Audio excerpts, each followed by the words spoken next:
बिस्मिल्लाहिर्रहमानिर्रहीम। आज हम गाउसेस लॉ की तीसरी एप्लीकेशन करने जा रहे हैं। Electric intensity between two oppositely charged parallel plates. इसके लिए हम सबसे पहले suppose two parallel and closely spaced metal plates of infinite extent separated by vacuum are given opposite charges.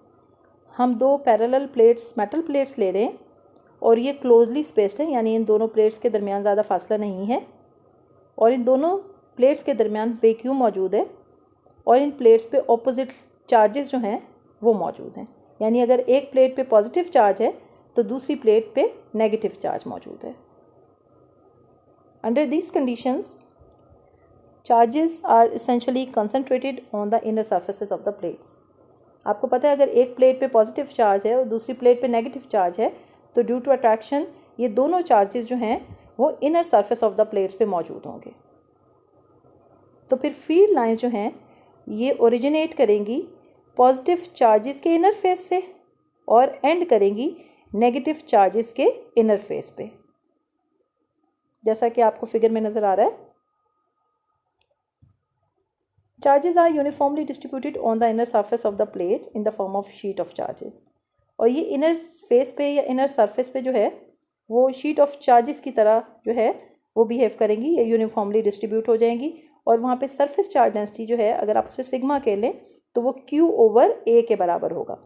Q जो है वो आपका चार्ज है दोनों हर प्लेट पे और A जो है वो हर प्लेट का एरिया है। अब आपको इलेक्ट्रिक फ्लक्स कैलकुलेट करना है। इलेक्ट्रिक फ्लक्स कैलकुलेट करने के लिए हम गॉसेस लॉ अप्लाई करेंगे और गॉसेस लॉ के लिए हम गाउसियन सरफेस जो है वो इमेजिन करेंगे। Now imagine a Gaussian surface in the form of a hollow box with its top inside the upper metal plate and it's bottom in the space between the plates.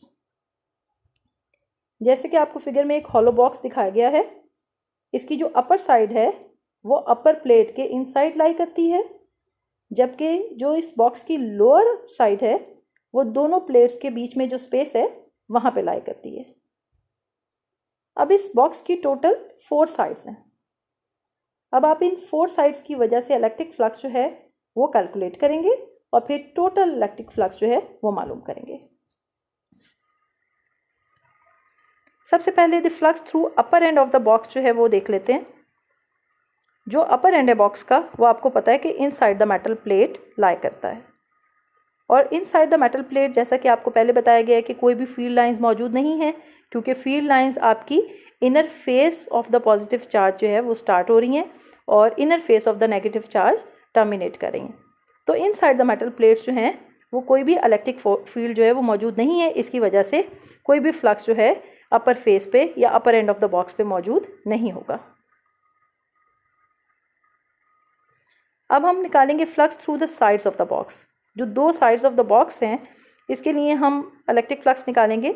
अब the field lines are parallel to the sides. इन sides के जो field lines हैं वो parallel हैं, यानी इसके vector area के परपेंडिकुलर हैं। तो फ्लक्स जो है इस वजह से आपका यहाँ पे 0 होगा, क्योंकि आपको पता है कि cos ऑफ 90 जो है वो 0 होता है। अब हम फ्लक्स थ्रू लोअर एंड निकालेंगे। जो आपके बॉक्स का लोअर एंड है वो दोनों मेटल प्लेट्स के दरमियान में लाई करता है, यानी जो दरमियान में स्पेस है उसमें लाई करता है।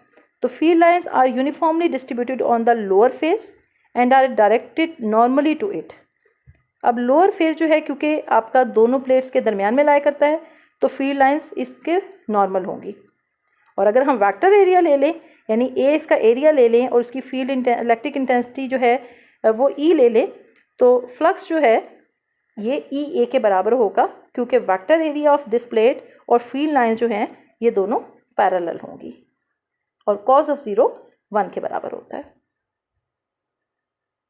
अब हम इसकी चारों साइड्स में से गुजरने वाला फ्लक्स जो है वो कैलकुलेट कर चुके हैं। तो टोटल फ्लक्स जो है वो सिर्फ इसके बॉटम फेस की वजह से होगा, जो कि आपने कैलकुलेट किया है EA, क्योंकि इसकी 2 साइड्स और इसके अपर फेस में से कोई भी इलेक्ट्रिक फ्लक्स जो था वो पास नहीं करता था। तो total flux through Gaussian surface आपने देखा कि EA के बराबर है। अब हम गॉसेस लॉ अप्लाई करेंगे।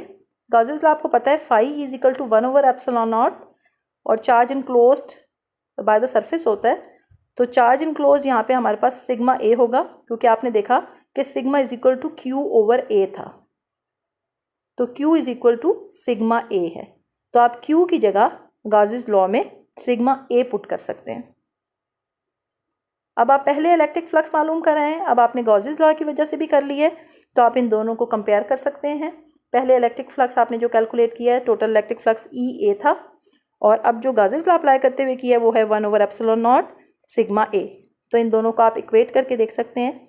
ए क्योंकि इक्वेशन की दोनों साइड्स पे मौजूद है, तो ये कैंसिल हो जाएगा और आपके पास ई यानी इलेक्ट्रिक फील्ड इंटेंसिटी जो है सिग्मा ओवर एप्सिलॉन नॉट के बराबर आएगी। अब आप इसे वेक्टर फॉर्म में लिख सकते हैं। तो इलेक्ट्रिक फील्ड इंटेंसिटी की वेक्टर फॉर्म है E equal to sigma over epsilon naught r hat. यहाँ पे आर हैट जो है वो यूनिट वेक्टर है इलेक्ट्रिक फील्ड इंटेंसिटी का, जिसकी direction from positive to negative plate होगी।